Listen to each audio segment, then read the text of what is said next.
वालिए कुल आलम ज्ञान दे अगमी सागर साहिब सतगुरु श्री गुरु ग्रंथ साहिब जी महाराज दातार पातशाह जी दे सजे हुए सोहने पंडाल दे विच सतगुरु रविदास पातशाह जी दे प्रकाश पुरब नूं समर्पित आपां सारे जुड़ मिल एकत्र होए हाँ।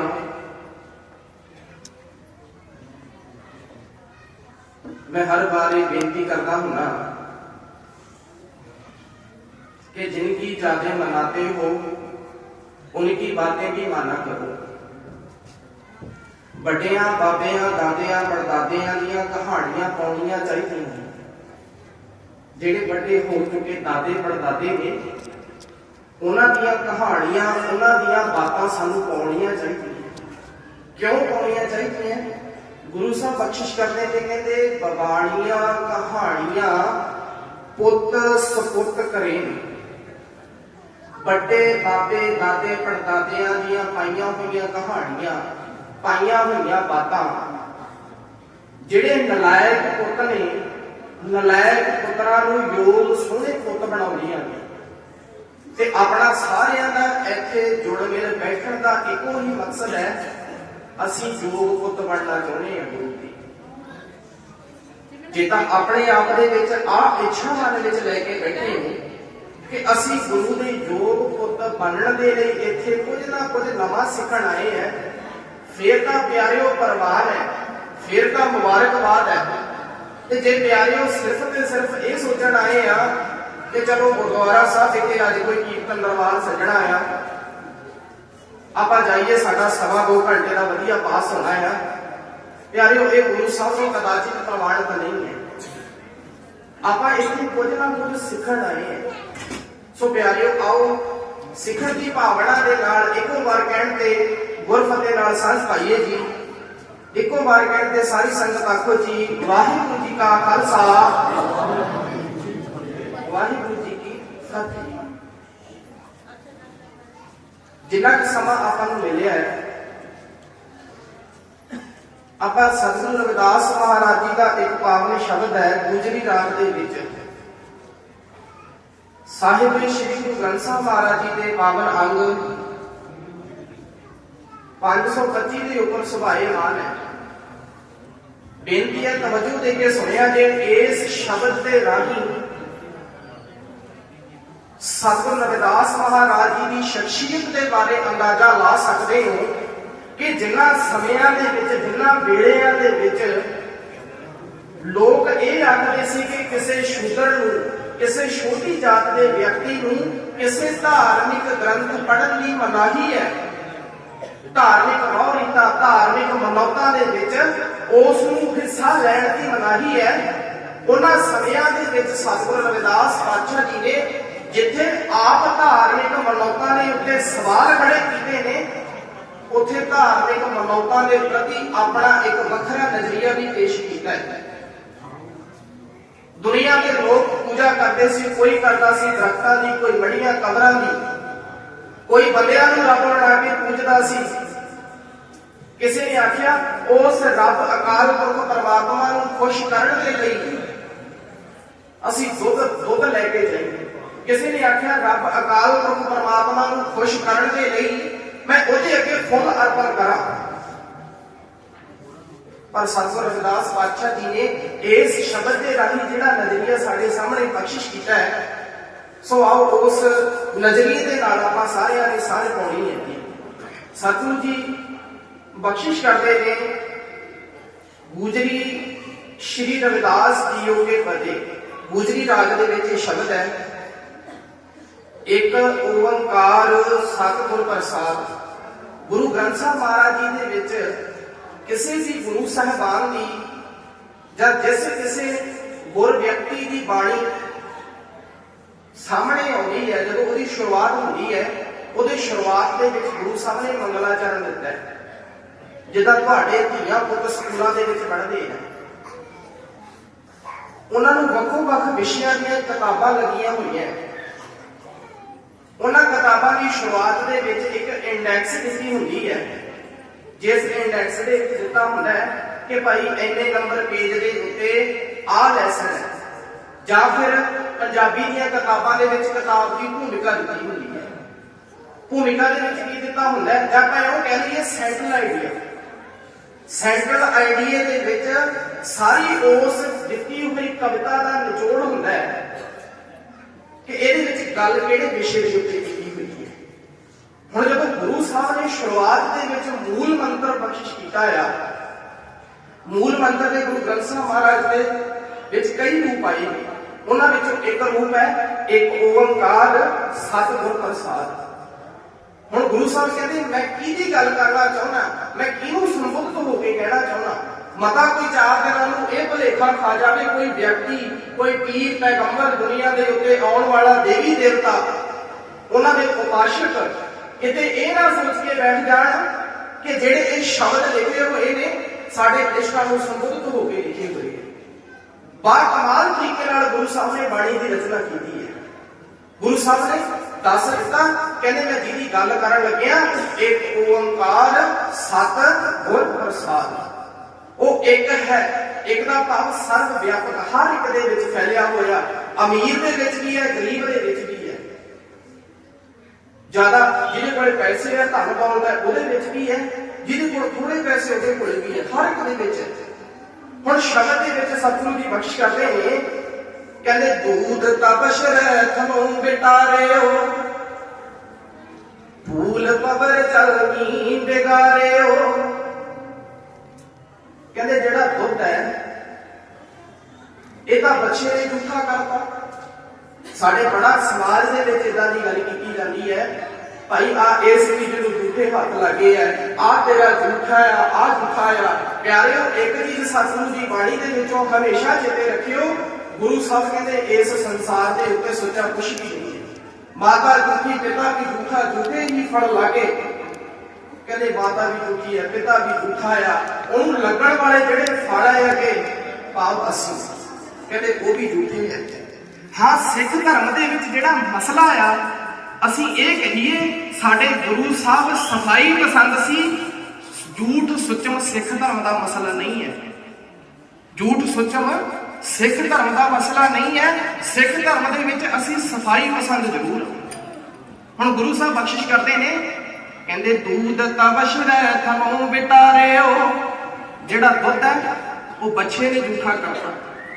ਜਦੋਂ ਮੱਝ ਨੂੰ ਚੋਣੇ ਹੋ ਜਾਂ ਗਾਂ ਨੂੰ ਚੋਣੇ ਹੋ, ਉਹਨਾਂ ਸਮਾਂ ਉਹ ਦੁੱਧ ਨਹੀਂ ਦਿੰਦੀ ਜਿੰਨਾ ਸਮਾਂ ਉਹਦੇ ਬੱਚੇ ਨੂੰ, ਕੱਟੇ ਨੂੰ ਤੁਸੀਂ ਮੂੰਹ ਨਹੀਂ ਲਵਾਉਂਦੇ।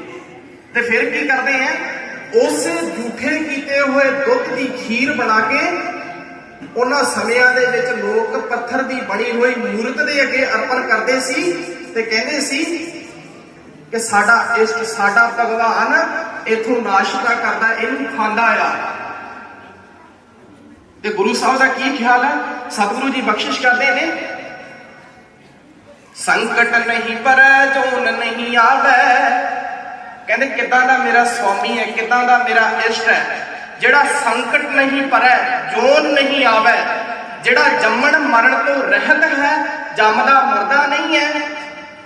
ਜਿਹੜਾ ਜੰਮਦਾ ਮਰਦਾ ਨਹੀਂ, ਫਿਰ ਉਹਦੇ ਉੱਤੇ ਸੰਕਟ ਵੀ ਕਿੱਦਾਂ ਆਵੇਗਾ, ਉਹਦੇ ਉੱਤੇ ਕੋਈ ਮੁਸੀਬਤ ਵੀ ਨਹੀਂ ਆਉਣੀ। ਫਿਰ ਕਹਿੰਦੇ ਤੁਸੀਂ ਉਸ ਪੱਥਰ ਦੀ ਮੂਰਤੀ ਦੇ ਅੱਗੇ ਭਾਤ ਪਹਿਤ ਕਰ ਲਾਪਸੀ ਕਰ ਕਰਾ ਕਾ ਸਾਰ, ਭੋਗਣ ਹਾਰੈ ਭੋਗਿਆ ਇਸ ਮੂਰਤ ਕੈ ਮੁਖ ਸ਼ਾਰ। ਗੁਰੂ ਅਰਜਨ ਸਾਹਿਬ ਪਾਤਸ਼ਾਹ ਭੈਰੋ ਰਾਗ ਵਿੱਚ ਬਖਸ਼ਿਸ਼ ਕਰਦੇ ਨੇ, ਕਹਿੰਦੇ ਕੀ ਕੀਤਾ ਆ, ਪਤਲਾ ਜਿਹਾ ਕੜਾਹ ਤਿਆਰ ਕਰਕੇ ਪੱਥਰ ਦੀ ਮੂਰਤੀ ਦੇ ਅੱਗੇ ਲਿਜਾ ਕੇ ਤੂੰ ਰੱਖਦਾ ਆ ਤੇ ਆਖਿਆ ਇਹ ਪੱਥਰ ਦੀ ਮੂਰਤੀ ਇਹਨੂੰ ਖਾਵੇਗੀ। ਪਰ ਕਿਤੇ ਨਾ ਕਿਤੇ ਅਸਲ ਦੇ ਵਿੱਚ ਜਿਹੜਾ ਉੱਥੇ ਪੁਜਾਰੀ ਬੈਠਾ ਆ, ਖਾਣਾ ਉਸਨੇ ਸੀ, ਨਾਮ ਵਰਤਿਆ ਭਗਵਾਨ ਦਾ। ਜਿੱਦਾਂ ਆਪਣੀ ਆਮ ਕਹਾਵਤ ਹੁੰਦੀ ਹੈ ਨਾ, ਨਿਆਣੇ ਦਾ ਪੱਜ ਤੇ ਮਾਂ ਦਾ ਰੱਜ। ਪੁਜਾਰੀ ਦਾ ਪੱਜ, ਮਾਪੇ ਭਗਵਾਨ ਦਾ ਪੱਜ ਤੇ ਪੁਜਾਰੀ ਦਾ ਰੱਜ। ਖਾਣਾ ਸੀ ਮੇਰੇ ਵਰਗਿਆਂ ਨੇ, ਲੋੜ ਸੀ ਮੇਰੇ ਵਰਗਿਆਂ ਨੂੰ ਮਾਇਆ ਦੀ, ਲੋੜ ਸੀ ਮੇਰੇ ਵਰਗਿਆਂ ਨੂੰ ਵਸਤਰਾਂ ਦੀ, ਲੋੜ ਸੀ ਮੇਰੇ ਵਰਗਿਆਂ ਨੂੰ ਪੈਸੇ ਦੀ। ਕੀ ਨਾਮ ਦਿੱਤਾ? ਤੁਹਾਡਾ ਬਾਪੂ ਸਵਰਗਾਂ ਦੇ ਵਿੱਚ ਬੈਠਾ ਆ, ਉਹ ਮੰਗ ਰਿਹਾ ਹੈ। ਤੁਹਾਡੇ ਬਾਪੂ ਨੂੰ ਰੋਟੀ ਦੀ ਲੋੜ ਹੈ, ਉੱਥੇ ਉਹ ਮੰਗ ਰਿਹਾ ਹੈ। ਲੋੜ ਸੀ ਮੇਰੇ ਵਰਗਿਆਂ ਨੂੰ ਬਿਸਤਰੇ ਦੀ, ਲੋੜ ਸੀ ਮੇਰੇ ਵਰਗਿਆਂ ਨੂੰ ਕੱਪੜਿਆਂ ਦੀ, ਪਰ ਕੀ ਨਾ ਮੰਗਿਆ ਭਾਈ, ਉੱਥੇ ਬੈਠਾ ਤੁਹਾਡਾ ਬਾਪੂ ਮੰਗ ਰਿਹਾ ਹੈ। ਲੋੜ ਉਹਦੀ ਗੱਲ ਉੱਥੇ ਕਰ ਲਿਆ। ਗੁਰੂ ਸਾਹਿਬ ਨੇ ਭੋਗਣਾ ਵਾਲਾ ਭੋਗਿਆ, ਇਸ ਨੂੰ ਦੂਰ ਲੱਗਿਆ ਖੁਸ਼ਹਾਲ, ਤੇ ਮੂਰਤੀ ਨੂੰ ਕੀ ਲੱਗਿਆ, ਕਹਿੰਦੇ ਸਮਾਜ ਤੋਂ ਸੁਣਾਏ ਕੁਛ ਨਹੀਂ ਲੱਗਿਆ।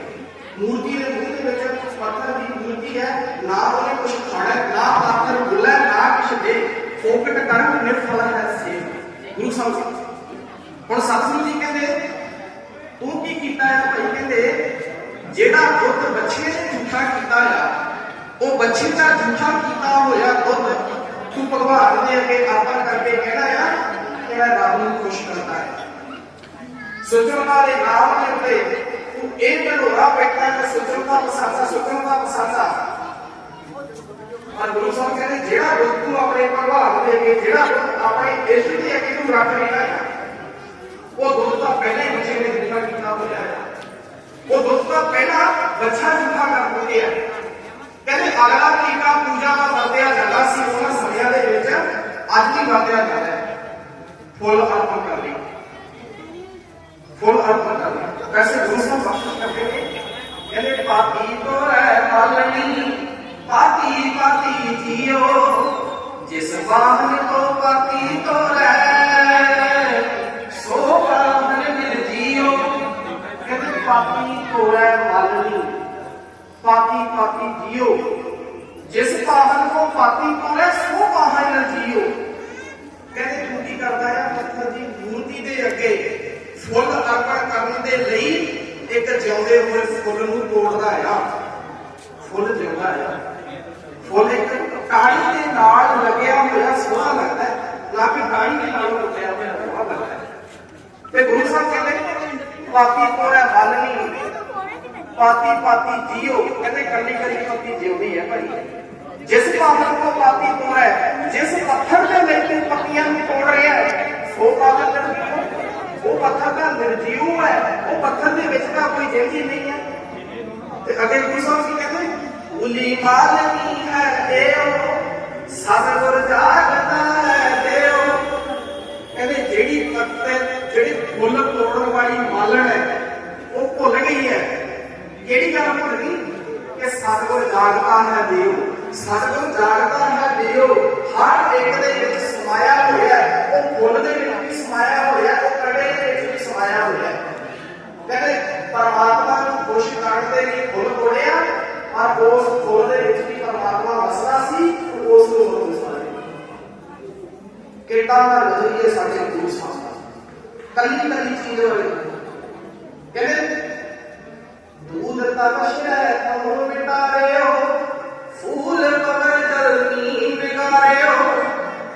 अगे कहते पानी है, पानी का हर एक चीज के लिए वरत्या जाता है। कहते जिहड़ा पानी है वो मच्छी ने मीठा किया है। किहड़ी चीज सोची हुई फिर इस धरती के उत्ते। चलो बंदा दुध के कोलों भी गरेज कर लेगा, फुलों के कोलों भी गरेज कर लेगा, ते पानी पानी बिना तो बंदे की जिंदगी नहीं। गुरु साहब कहते फूल पवर जिहड़ा खोलिया वो भौरे ने झूठा करता। तेरे इश्क दे अगे अर्पण करन तो पहला वो फुल झूठा हो चुके हैं। मधुमक्खियां जिहड़ियां शहद दीयां मक्खियां वो अपना रस किथों इकट्ठा करदियां, फुल्लां ने। वो तो पहले झूठा हो गया, भौरे ने फुल झूठा करता। ते तू ये दावा करता है मैनू भाई सच्चे करके फुल दे दे, मैं अपने इष्ट दे अगे चढ़ाने हैं। ਜਿਹੜੇ ਪਾਣੀ ਦੇ ਨਾਲ ਸੁੱਚੇ ਕਰੇਗਾ ਉਹ ਪਾਣੀ ਵੀ ਗੁਰੂ ਸਾਹਿਬ ਕਹਿੰਦੇ ਫੂਲ ਭਵਨ ਜਲ ਮੀਨ ਵਿਗਾਰੇ। ਜਿਹੜਾ ਜਲ ਹੈ ਪਾਣੀ ਹੈ ਉਹ ਮੱਛੀ ਨੇ ਝੂਠਾ ਕਰਤਾ, ਉਹ ਮੱਛੀ ਨੇ ਝੂਠਾ ਕੀਤਾ ਹੈ। ਤੇ ਗੁਰੂ ਸਾਹਿਬ ਨੇ ਅੱਗੇ ਸਵਾਲ ਖੜਾ ਕੀਤਾ, ਕਹਿੰਦੇ ਮਾਈ ਗੋਬਿੰਦ ਪੂਜਾ ਕਹਾਂ ਲੈ ਚਰਾਵੋ। ਕਹਿੰਦੇ ਮੈਂ ਕਿਹੜੇ ਤਰੀਕੇ ਦੇ ਨਾਲ ਉਸ ਗੋਬਿੰਦ ਨੂੰ ਜਿਹੜਾ ਸਾਰੇ ਪਾਸੇ ਫੈਲਿਆ ਹੋਇਆ ਆ, ਕਣ ਕਣ ਦੇ ਵਿੱਚ ਬਲਿਹਾਰੀ ਕੁਦਰਤ ਵਸਿਆ ਹੈ ਕਿ ਜਿਹਨੂੰ ਗੁਰੂ ਸਾਹਿਬ ਸੰਬੋਧਿਤ ਕਰਦੇ ਆ, ਕਹਿੰਦੇ ਮੈਂ ਉਹਦੀ ਪੂਜਾ ਕਿਵੇਂ ਕਰਾਂ। ਵੈਸੇ ਪੂਜਾ ਦੇ ਨਾਮ ਦੇ ਉੱਤੇ ਮਾਫ ਕਰਿਓ ਗੱਲ ਕੌੜੀ ਹੈ, ਪਰ ਹਾਜ਼ਰ ਕਰਨੀ ਪਵੇਗੀ। ਪੂਜਾ ਦੇ ਨਾਮ ਦੇ ਉੱਤੇ ਸਾਡੇ ਬਾਬਿਆਂ ਨੇ ਸਾਡੇ ਕੋਲੋਂ ਆਪਣੀਆਂ ਟਾਇਲਟ ਸੀਟਾਂ ਤੱਕ ਮੱਥੇ ਟਿਕਾਈ ਹੈ। ਪੂਜਾ ਦੇ ਨਾਮ ਦੇ ਉੱਤੇ साढ़े बाबिया ने अपने मलगिया तक मथे टकाए है। ज्ञान गुरु मनण वाली कौम, गुरु सब ज्ञान की गल करते हैं, कला कला शब्द ज्ञान भरपूर है। गुरु सब कहते शब्द गुर पीरा गहर गंभीरा बिन शब्द है जग बोर आनंद। कहते ज्ञान तो बिना जग कमल है। ज्ञान मनण वाली कौम अज टॉयलेट सीटा मथे देखी जा सकती। साडा कुछ ज्ञान है, ज्ञान ਨੂੰ ਸਮਝੋ। जो गुरु ग्रंथ साहब महाराज ਦੇ ਵਿੱਚ ज्ञान है ਉਹਨੂੰ ਸਮਝੋ। ਤੇ ਗੁਰੂ ਸਾਹਿਬ ਪੂਜਾ ਦਾ ਤਰੀਕਾ ਕੀ ਦੱਸਦੇ? ਪਹਿਲਾ ਸਵਾਲ ਕਿਹੜਾ ਕੀਤਾ?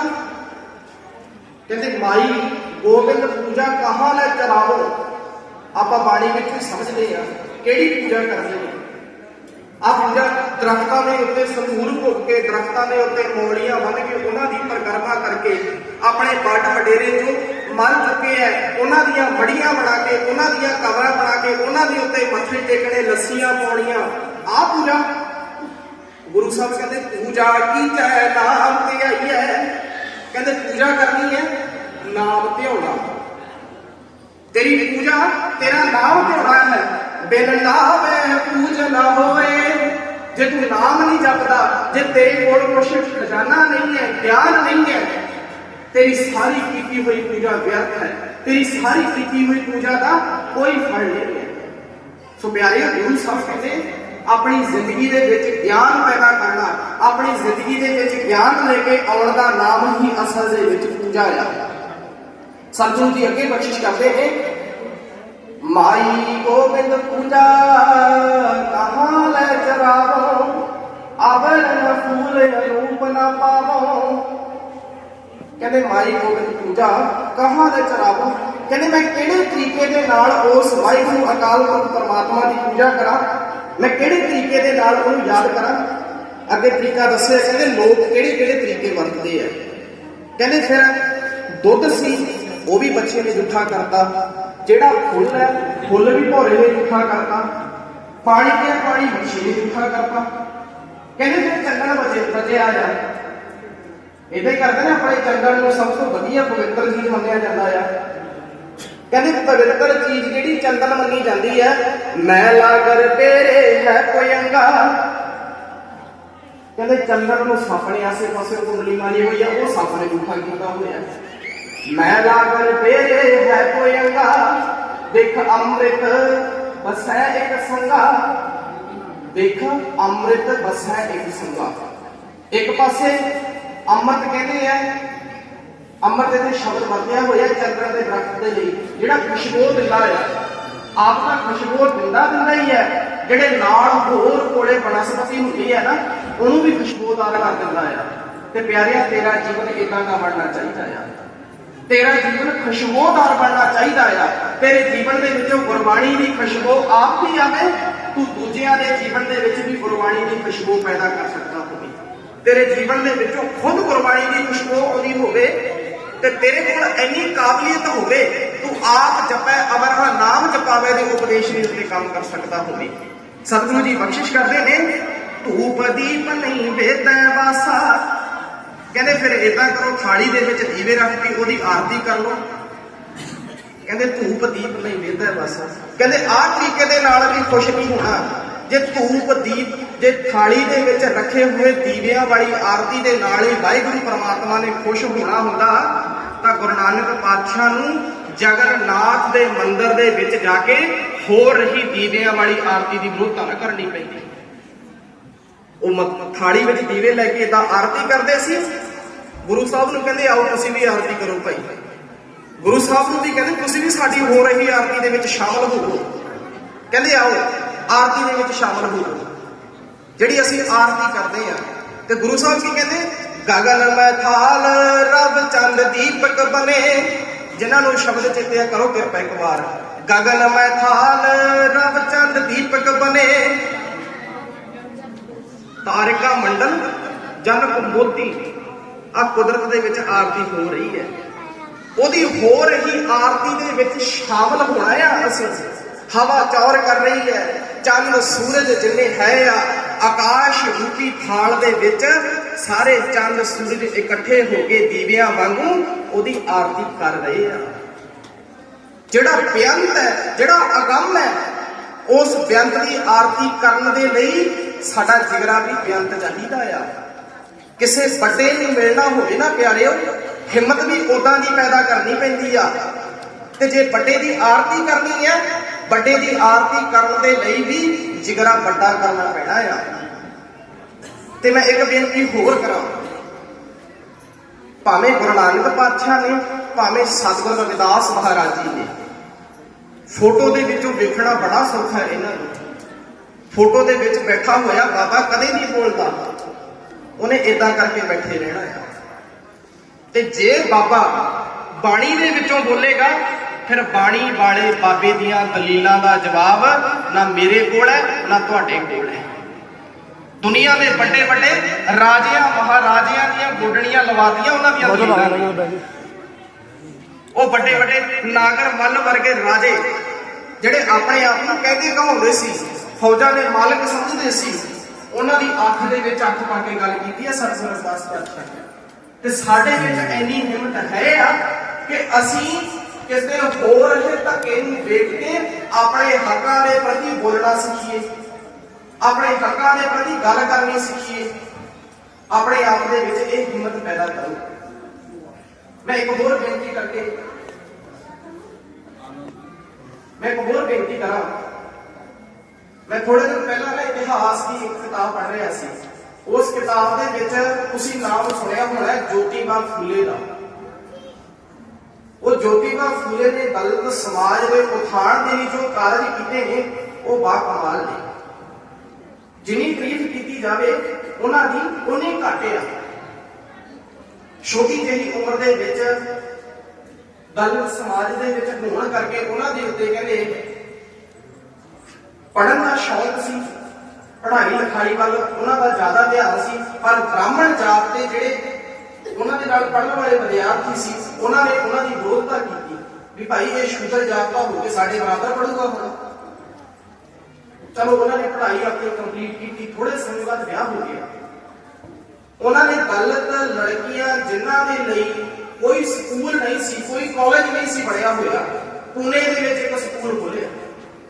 ਉਸ ਸਕੂਲ ਦੀ ਬੜੀ ਵਿਰੋਧਤਾ ਹੋਈ, ਕਿਉਂਕਿ ਪਿਆਰਿਓ ਕਿਸੇ ਵੀ ਬੰਦੇ ਨੂੰ ਤੁਸੀਂ ਉੱਚਾ ਚੁੱਕਣਾ ਹੈ ਨਾ ਤਾਂ ਤੁਸੀਂ ਪੈਸੇ ਨਾਲ ਚੱਕ ਸਕਦੇ ਹੋ, ਨਾ ਤੁਸੀਂ ਉਹਦਾ ਸੋਹਣਾ ਘਰ ਬਣਾ ਕੇ ਚੱਕ ਸਕਦੇ ਹੋ, ਨਾ ਤੁਸੀਂ ਉਹਦੇ ਸੋਹਣੇ ਕੱਪੜੇ ਪਵਾ ਕੇ ਚੱਕ ਸਕਦੇ ਹੋ। ਕਿਸੇ ਵੀ ਬੰਦੇ ਨੂੰ ਉੱਚਾ ਚੱਕਣਾ ਹੈ ਨਾ, ਉੱਚਾ ਚੱਕਣ ਦੇ ਲਈ ਉਹਦੀ ਸੋਚ ਦੇ ਵਿੱਚ, ਉਹਦੀ ਸੁਰਤ ਦੇ ਵਿੱਚ ਐਜੂਕੇਸ਼ਨ, ਗਿਆਨ ਦਾ ਹੋਣਾ ਬਹੁਤ ਜ਼ਰੂਰੀ ਹੈ। ਐਜੂਕੇਸ਼ਨ ਦਾ ਹੋਣਾ, ਗਿਆਨ ਦਾ ਹੋਣਾ ਬਹੁਤ ਜ਼ਰੂਰੀ ਹੈ। ਕਿਸੇ ਵੀ ਬੰਦੇ ਦੀ ਸੋਚ ਨੂੰ ਉੱਚਾ ਚੁੱਕ ਸਕਦੀ ਹੈ ਐਜੂਕੇਸ਼ਨ, ਗਿਆਨ। ਤੁਹਾਡੇ ਧੀਆਂ ਪੁੱਤ ਪਹਿਲਾਂ ਇਹਨਾਂ ਦੀ ਸੋਚ ਬਣੀ ਹੋਈ ਸੀ, ਘਰ ਦੇ ਵਿੱਚ ਬੱਚੀ ਜੰਮਦੀ ਹੈ, ਉਹਨੂੰ ਭਰੂਣ ਹੱਤਿਆ ਕਰਕੇ ਉਹਦਾ ਕਤਲ ਕਰ ਦਿੱਤਾ ਜਾਂਦਾ ਸੀ। ਪਹਿਲਾਂ ਏਦਾਂ ਸਮਝਿਆ ਜਾਂਦਾ ਸੀ ਵੀ ਭਾਈ ਜੇ ਸਾਡੇ ਘਰ ਦੇ ਵਿੱਚ ਲੜਕਾ ਨਾ ਪੈਦਾ ਹੋਇਆ ਤਾਂ ਸਾਡੇ ਆਉਣ ਵਾਲੀ ਜਿਹੜੀ ਕੁੱਲ ਹੈ ਇਹਨੂੰ ਅੱਗੇ ਕਿਵੇਂ ਲੈ ਕੇ ਜਾਵਾਂਗੇ ਅਸੀਂ। ਪਹਿਲਾਂ ਆਹ ਸੋਚ ਸੀ।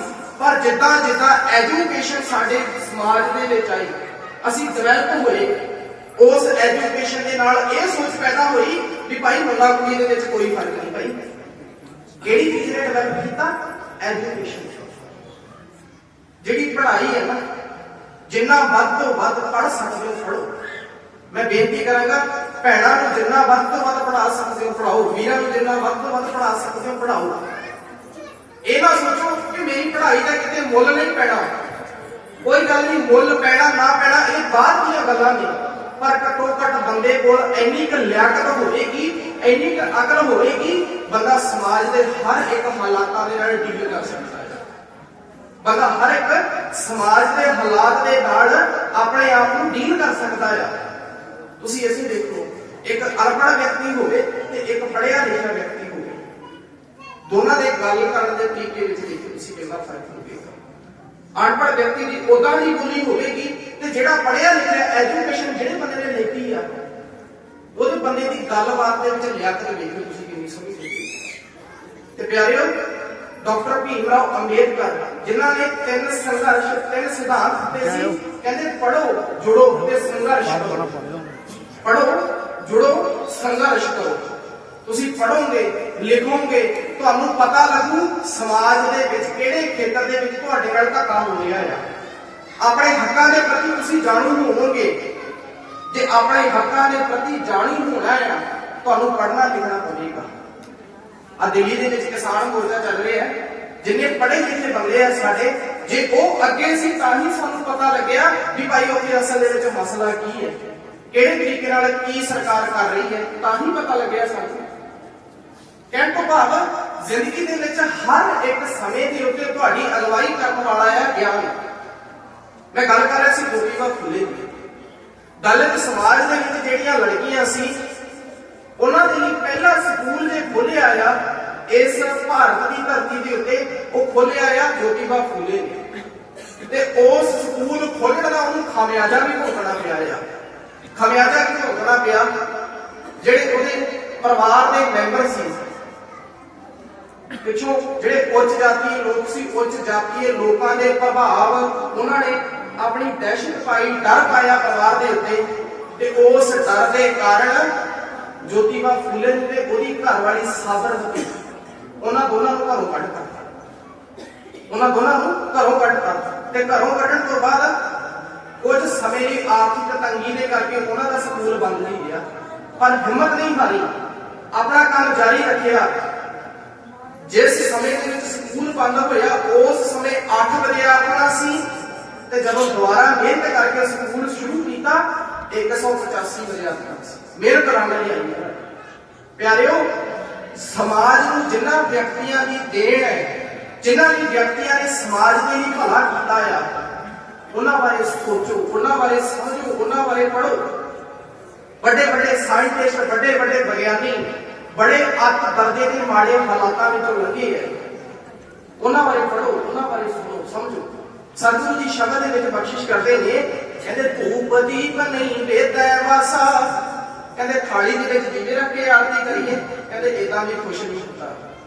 जे इदा खुश होने वाला होता वो गुरु नानक पातशाह पुरी के मंदिर में पुजारी की बाह ना फड़ते। माफ करियो असी तो भगत धने यह बनाता इन्हें पत्थर चो रख पा लिया। पढ़ो भाई गुरदास जी की पौड़ी जिद भाई गुरदास जी जिक्र कर रहे हैं, ਉਹਦੀ एक पंक्ति मैं सारी पौड़ी लंबी विचार हो जाएगी, एक पंक्ति साझी करा मैं उसकी सिर्फ। कहते जदों भगत धन्ना जी को पता लग्या कि जिहड़ा पुजारी है मंदिर का ये कहता है पत्थर की मूर्ति के विचों मैं रब नूं पाया आ। कहते भगत धन्ना जी खड़े पै गए कि मैनूं भी दस तूं किदां पत्थर की मूर्ति विचों रब पाया। ते उत्थे शब्द भाई गुरदास जी ने लिखिया, कहते दे धन्ने नूं गैल छड़ावे। गैल का अर्थ है खड़ा छड़ाउणा। कोई बंदा तुहाडे बड़ी जेडी करी जाए भी भाई मैनूं आ चीज दस, आ चीज दस, तुसीं कहोगे आ जाके अध्याप करी खड़ा छड़ाउणा। हुण भगत धन्ना जी उहदे गल पै गए, खड़े पै गए कि भाई मैनूं दस तूं रब किवें लभ्या मूर्ति दे विचों। वो कहदा यार तूं आ चक इहनूं घरे लै जा, आ तरीके नाल देख। ते भगत धन्ना जी की बाणी वो की कहते हैं, धन है धन पाया धरणी तर मेरे जन संत समाने आ। धन्ने ने धरणी तर परमात्मा नूं पाया आ सत्संगत दे विच आ गए।